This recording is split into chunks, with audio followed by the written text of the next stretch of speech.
explosive. Well, yeah, I had to battle with this. At some With point, I this think it was stand. moving backward. Yeah, backward, but thankful.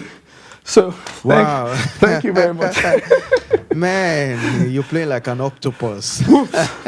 Thank you. Thank you. Thank you. Hey everyone, this is David Adepegba. Yeah. Some people know him as the drum indicator. Yeah, true. So thanks for coming around on Drum Quarters. Thank you for having me. Thank you very much for having me. Do you need some time to catch your breath?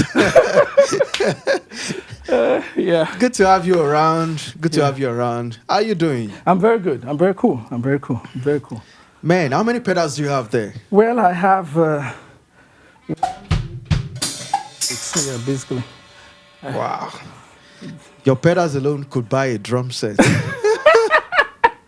Yeah. Somehow, kind of. Yeah, at least the low budget drum set. Yes, it does. Wow.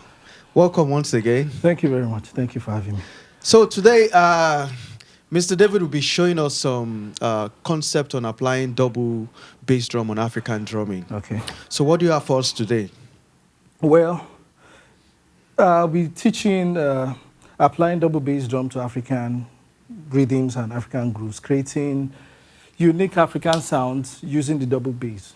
So when I want to kind of change the impression that when you use the double bass, it's just meant for the metal guys and everything. There are some creative stuff you can also do. It's not just I'm playing a lot of the rudimental stuff or whatever, which is good. There are good exercises which are necessary to be able to gain control of the pedal, but there are still some creative stuff that you can do. Even as a beginner, you don't have to spend years to be able to play at 220, 240. So before you go into the lesson, how long have you been playing, and how long have you been playing the double pedal? Okay, I've been playing drums for like 23 years now. Okay. But the double pedal is just, I think I started playing 2008, yes. I got my first twin pedal 2008. And that should be 14 years now, yes. Wow. Yeah. That's a long time. Yeah, that's a very long time. So for the double bass drum, Yeah. how long did it take you for you to actually get a full grasp of the double bass drum? Well, for me, because the truth is, one of the most difficult, rudiment to play on the double bass is the single stroke.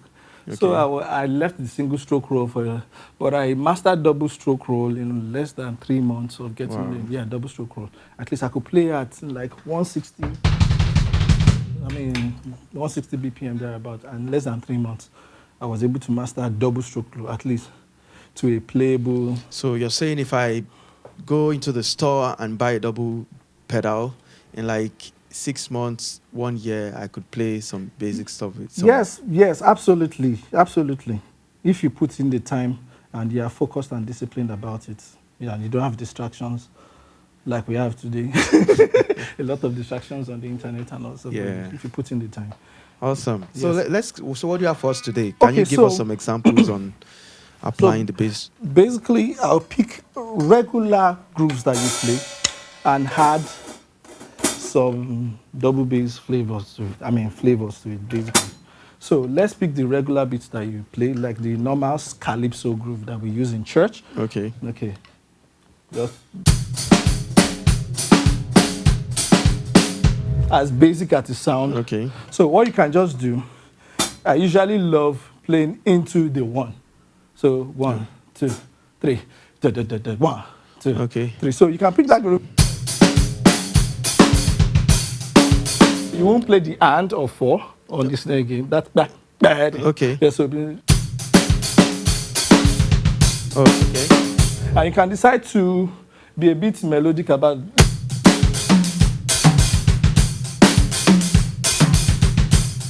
Simple as that, you can.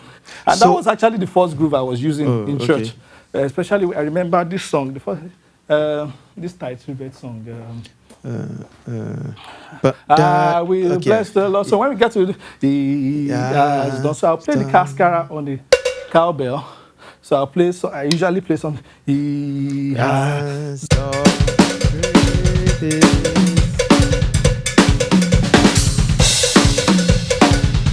That was the first, like the very Wow. first. So what you're doing presently, instead of playing 4 quarter notes, Just fall on the so floor. on beat 4, you are playing Playing. 4/16. Yes, 4/16.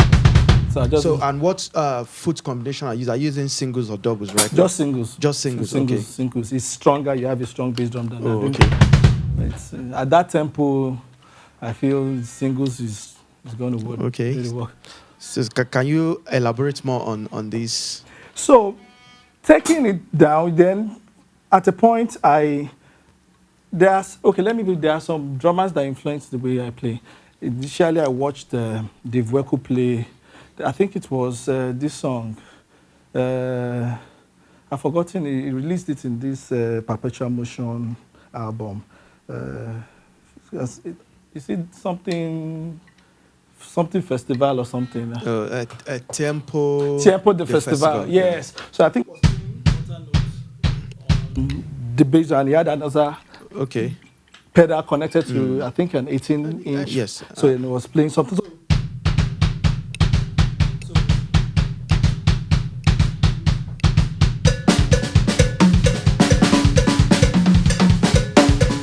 So basic groove that you can just, and if you want to be like Thomas, you can bridge. If you still want Okay. the hi-hat sound, you can bridge the two pedals. Okay.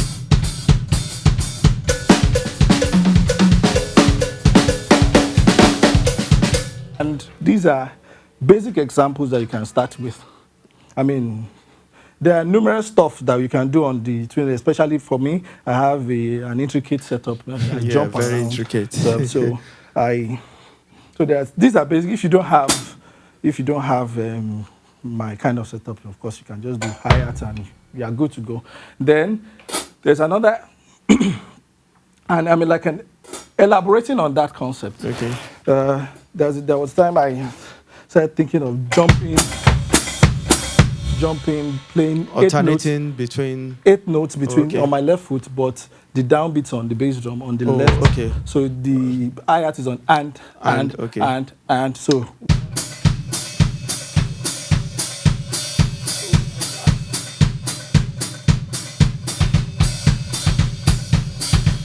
Then you cannot take, because African music, African drumming rhythms, and there must be an ostinato, there must be something. So usually we have the clave going on. If you can see the clave being featured even in all pop songs.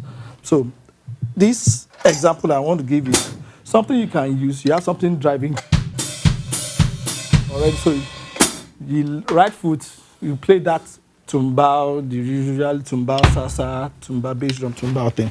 Then on your right hand, you play the cascara.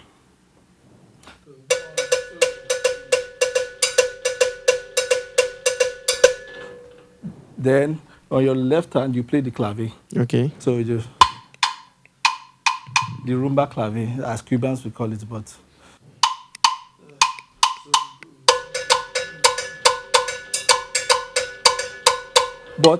on your right hand, you now take it. Okay, let me just don't let me jump.